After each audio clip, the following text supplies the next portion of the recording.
Good morning mga tropa, meron ako ditong XR125.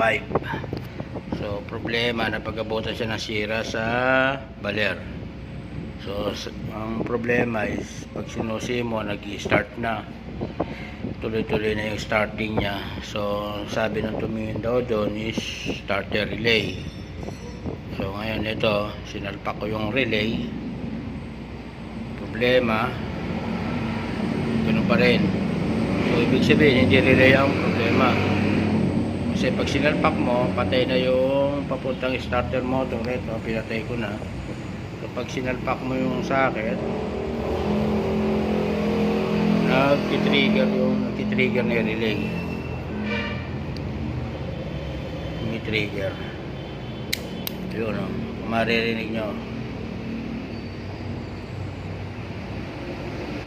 yun, titrigger na siya kagad. So naka-off yan. Yan, nakasusi, naka-off. So ayan. So ang titignan dito is yung trigger.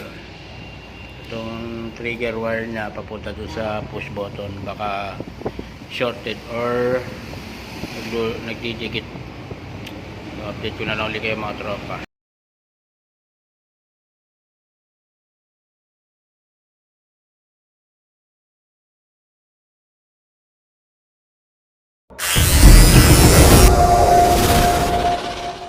Mga sir, okay na.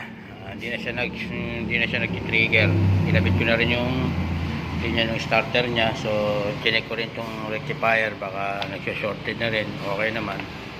So ito yung nakita ko sa kanya kanina. Ito, yung positive na papunta sa susian, yung isang wire na ito. So nag-i-start na. Natin kung mag-i-start na. Ayan, meron na rin siyang neutral, push button. So ayan.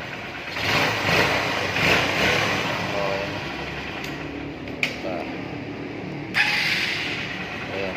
Fix siya. So ito na naging problema kasi yung kanyang electrical is sapot-sapot na, pansit na. Bulbul na yung linya niya. Kaya nagkaroon siya ng shorted. Walang balot. So nagdidikit, nag-short circuit. So ayan.